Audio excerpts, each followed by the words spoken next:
alunos! Na aula de História de hoje, nós vamos falar sobre a Era Vargas. Na aula passada, nós falamos sobre a República Velha e nós entendemos como é que Getúlio Vargas chega ao poder, que foi através de um golpe, tá? E ele vai dar esse golpe de Estado para ele poder conseguir chegar ao poder e dar o início ao que a gente chama de Era Vargas. Esse período da Era Vargas, ele é dividido em três partes. No governo provisório, que vai de 1930 a 1934, governo constitucional, que vai de 1934 a 1937, e a ditadura do Estado Novo, que vai de 1937 a 1945. Vamos iniciar pelo governo provisório, tá? Primeiro a gente vai falar do golpe de Estado, que nós já falamos na aula passada, né? Então, a gente teve eleições para presidente. Na época, o presidente era Washington Luiz, né? E aí ele era de São Paulo e ele deveria indicar um político de Minas Gerais. Lembra da política do café com leite? Pois é, só que ele acaba indicando um outro paulista para suceder ele na presidência. E aí a gente vai ter o Júlio Prestes para candidato e Minas Gerais vai se juntar com outros estados e vai estabelecer uma disputa, né, entre o Getúlio Vargas e o Júlio Prestes, tá? E aí quem vai ser eleito vai ser o Júlio Prestes, só que os mineiros vão dizer que essa eleição foi fraudulenta, que na verdade o Júlio Prestes não tinha ganhado, que eles tinham acabado inventando que ele tinha ganhado. E aí Getúlio, junto com os apoiadores dele lá de Minas Gerais, Rio Grande do Sul e outros estados, vão dar um golpe de Estado, tá? E aí eles vão instaurar uma junta provisória. Antes de Getúlio chegar, eles vão instaurar essa junta provisória, que é para organizar e escolher quem que vai ficar no poder. E aí eles vão escolher o Getúlio Vargas, tá? O Getúlio Vargas vai tomar medidas importantes nesse período do governo provisório. Ele vai criar o Ministério da Indústria, Trabalho e Comércio e o Ministério da Educação e da Saúde, que são dois ministérios que são criados na época de Getúlio, tá? E esses ministérios vão ser muito importantes até nos dias de hoje. Ele vai nomear interventores. O que seriam esses interventores? Existiam os governadores, e esses governadores eram eleitos também pela política do café com leite, que a gente viu na aula passada. E o que vai acontecer? O Getúlio Vargas sabia que existiam muitos governadores que apoiavam São Paulo. Então ele vai destituir esses governadores, né, vai tirar eles do poder e vai colocar no lugar governadores que são aliados a ele, tá? E ele vai chamar esses governadores de interventores. Vai ocorrer, no período do governo provisório, uma revolução chamada de Revolução Constitucionalista de 1932. Essa revolução, ela vai pedir por uma Constituição, porque Vargas estava no poder através de um golpe, então não tinha Constituição naquele período ali, tá? Então, esses constitucionalistas vão pedir que haja uma Constituição.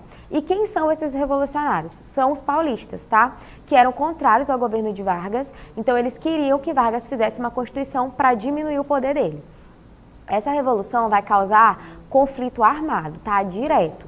E aí, tanto São Paulo quanto Minas vão estar à frente dessa batalha, tá? Os dois estados ali lutando, realmente, né, com armas e tudo, muitas pessoas vão morrer.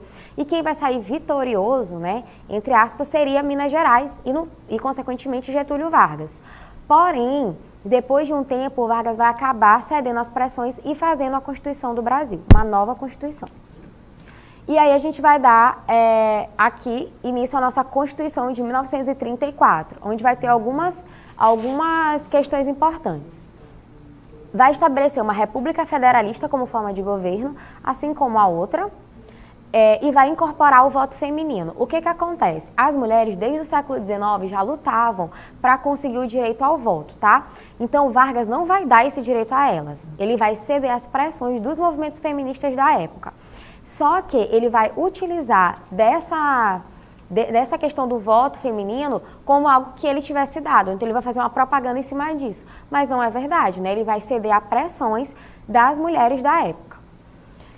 Ele vai determinar que o sufrágio eleitoral fosse universal, direto, secreto, né, direto e por maioria dos votos. Então, diferentemente da Constituição da República Velha, essa Constituição vai dizer que o voto vai ser secreto. Isso é importante, porque agora as fraudes vão poder diminuir, né? Se você Agora não vai ser forçado ali a votar em uma pessoa, porque você pode escolher quem você quiser que ninguém vai saber, porque é uma coisa secreta, tá? Então isso vai ser uma conquista importante. Ele vai estabelecer o ensino primário gratuito e obrigatório. Então é no período de Vargas que a gente tem a institucionalização do ensino gratuito e obrigatório, tá?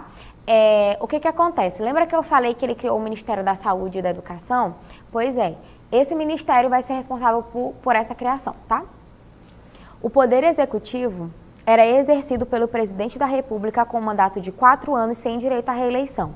Isso aqui é uma outra coisa bem importante, tá? Então, por exemplo, se eu me candidatasse a presidente e eu ganhasse, eu só poderia ficar no poder 4 anos. Depois disso, eu não poderia me recandidatar. Isso não existia. Você foi 4 anos, ponto, acabou. Então, agora outra pessoa vai vir a candidato, tá? Isso seria até interessante, né? Mas, enfim, a gente vai ver mais pra frente que não vai funcionar muito bem. Em 1934, as eleições foram indiretas e Vargas é eleito presidente. Só que, assim, a Constituição ela é feita em 1934, só que a primeira eleição do mesmo ano da Constituição, ela não é direta, ela é indireta. Então, eles vão acabar elegendo Vargas de novo. O que, na teoria, não é uma reeleição, já que na primeira vez ele não tinha sido eleito, ele tinha sido colocado pelo governo provisório, né? Então, agora ele seria realmente eleito. E aí a gente vai dar início ao governo constitucional. Nesse governo constitucional, quer dizer que Vargas vai governar através de uma Constituição, tá? 2 grupos vão se destacar muito nesse período. A AIB, Ação Integralista Brasileira, que vai ser um grupo de caráter nazi-fascista, que queria que Getúlio Vargas fosse um ditador, assim como Hitler e Mussolini, tá? Então, é um grupo radical de direita. E a gente teria o outro grupo, que seria a ANL, Aliança Nacional Libertadora, que teria como membro o Carlos Prestes, tá? E eles acreditavam que o Brasil deveria ser socialista aos moldes da URSS, que é a União das Repúblicas Socialistas Soviéticas. O que vai acontecer? Esse pessoal que era da ANL, eles vão ser caçados e presos, tá? Inclusive, tem um filme bem interessante, que o nome do filme é Olga. Esse filme vai falar sobre a mulher de Prestes. O que acontece? A Olga era casada com o Prestes, eles dois eram comunistas, né? E aí o que acontecia? O Vargas tinha eles como inimigo, então ele vai caçar eles, vai conseguir prender os dois. A Olga, ela não era brasileira, ela era da Alemanha, ela era judia, mulher e comunista, tudo que Hitler mais detestava. E o que vai acontecer? Vargas vai mandar a Olga como forma de presente para Hitler, tá? Então ele vai enviar ela para a Alemanha nazista e lá ela vai ser morta no campo de concentração. E lá, nesse tempo, ela estava grávida do Carlos Prestes. E aí o filme vai mostrar o desenrolar dessa história e como eles conseguem trazer a menina para cá, para o Brasil. O que vai acontecer? O governo de Getúlio Vargas já estava ali acabando e ele sabia que ia ter eleições, ele não poderia se recandidatar. E aí, a cúpula de governo vai fazer um plano que a gente vai chamar de Plano Cohen. Esse plano é um documento falso que foi feito por Olímpio Mourão Filho, onde ele vai dizer que os comunistas tinham um plano de tomar o poder do Brasil. E esse documento vai ser importante porque Vargas vai usar esse documento falso para justificar a ditadura do Estado Novo, tá? Então ele vai usar esse documento para dizer, eu não posso abrir eleições, porque os comunistas vão tomar o poder, se a gente abrir eleição, o Estado vai ficar fraco. Então a gente precisa fazer um golpe, né? Ele dá um golpe nele mesmo, né? Então ele acaba se tornando um ditador aqui no Brasil. A gente sabe que esse documento hoje ele é falso, ele não é verdadeiro, não existia esse plano Cohen, tá? E Vargas ele vai utilizar muito, como ele tinha muita amizade com Hitler, com os fascistas e nazistas, ele vai ter essa ideia de querer falar sempre que os comunistas comem criancinhas, que eles são pessoas muito malvadas, que vão matar e invadir a casa das pessoas. Então, desde essa época, as pessoas já começaram a ter um certo medo desse socialismo, desse comunismo lá da União Soviética. E aí a gente vai dar início ao que a gente chama de ditadura do Estado Novo. Lembrando que esse nome é dado pelo próprio Vargas, assim como o nome República Velha também é dada por ele. Então, ele gosta desses nomes impactantes, tá? Ele vai dizer que agora vai ser um novo momento, é um Estado novo, diferente. Ele vai fechar o Congresso Nacional com a desculpa de que ele precisa concentrar o poder na sua mão para não deixar os comunistas tomarem o poder. Então, ele vai fechar o Congresso Nacional e ele vai acabar com as eleições e os partidos políticos, tá? Lembrando que as ditaduras, elas têm esse caráter de acabar com os partidos políticos para não ter oposição. Ele vai criar um departamento muito importante na época, que é o DIP, Departamento de Imprensa e Propaganda. Esse departamento, ele é feito para cuidar da imagem de Vargas. Isso é muito feito nas ditaduras, né? Eles geralmente criam órgãos para fazer propaganda da pessoa que está à frente, para dizer que ela é boa. Nesse período vai surgir a ideia de que Vargas é o pai dos pobres, tá? Porque ele vai fazer essa propaganda toda em cima dele, dizendo que ele é uma pessoa muito boa, que ele deu o voto para as mulheres, que ele cuida dos trabalhadores e que por isso ele é o pai dos pobres. Mas isso não é bem verdade. Ele vai criar uma coisa importante, tá? Só que assim, a gente vai falar dessas criações de Vargas para o trabalhador, mas a gente não pode esquecer que os trabalhadores lutaram por anos para conseguir que essas leis fossem aceitas, tá? Então não é uma coisa dada, é uma conquista do trabalhador. Só que na época, Vargas fazia todo mundo achar que aquilo não era conquista do trabalhador, e sim um presente que ele estava dando para as pessoas. E ele fazia isso para as pessoas terem ali, para ele ter o carisma das pessoas, né? E aí ele vai criar a CLT, que é a Consolidação das Leis Trabalhistas, que vai fazer a questão da carteira assinada, que é esse documento que a gente vê aqui na foto, o descanso semanal, as férias remuneradas, a licença maternidade e o salário mínimo. Então é no período do Estado Novo, da ditadura do Estado Novo, que a gente tem essas leis trabalhistas importantes. Ok. No contexto mundial, a gente vai estar vivendo a Segunda Guerra Mundial. Lembra que eu falei para vocês que Vargas, ele gostava muito de Hitler, ele era próximo de Hitler? Então ele vai ficar muito na dúvida do lado de quem que ele vai entrar, porque ele tem, de um lado, os Estados Unidos, que faz uma pressão muito grande para o Brasil se posicionar na guerra e entrar do lado deles, né, na guerra.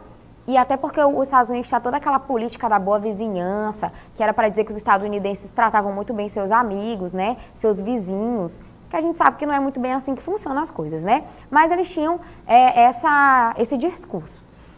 E aí Vargas vai ficar na dúvida se ele vai entrar do lado de Hitler ou se ele vai entrar do lado dos Estados Unidos. No final, ele vai acabar entrando do lado dos Estados Unidos, porque os Estados Unidos vai dar uma grande quantia em dinheiro para o Brasil, para ajudar o Brasil nesse momento. Ajudar com interesse, né? Lógico.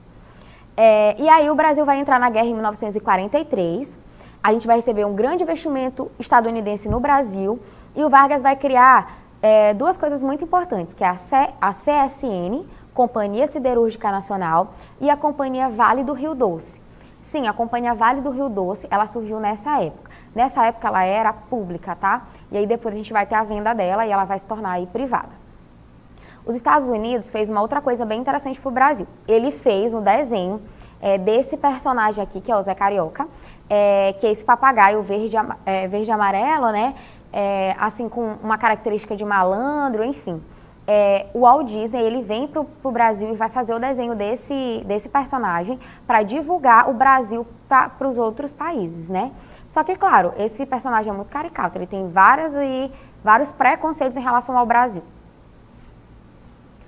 Bom, em 1944, Vargas vai ter que iniciar um processo de abertura política. Por quê? Tanto os Estados Unidos quanto os militares que lutaram na guerra estavam começando a perceber a incoerência do governo brasileiro. Um governo que é ditatorial está lutando contra uma outra ditadura. Então isso não faz o menor sentido. Então o Vargas precisava fazer a abertura política do Brasil. E aí ele vai iniciar esse processo. A pressão dos militares e dos Estados Unidos, como eu já falei, ele vai reativar os partidos políticos, só que aí vai começar um movimento chamado de queremismo, que significa queremos Vargas. O que acontece? Muitas pessoas vão às ruas pedir para Vargas ficar no poder. Lembra que eu falei lá que ele criou toda uma imagem de que ele era o pai dos pobres, o presidente que cuidava dos trabalhadores e tal? Pois é. Muitos trabalhadores vão de fato comprar essa ideia e vão achar que Vargas é realmente o melhor presidente do Brasil. E vão às ruas ali pedir para que Vargas continue no poder. Só que os militares achavam que isso na verdade era um golpe de Vargas. E aí eles vão dar um golpe em Vargas e vão tirar ele do poder. E é isso, gente. Aqui nessa aula não vai dar para a gente falar sobre a República Populista, que seria nosso próximo conteúdo de história. Então, na próxima aula, eu aguardo vocês para a gente falar sobre a ditadura civil-militar. Obrigada e bons estudos!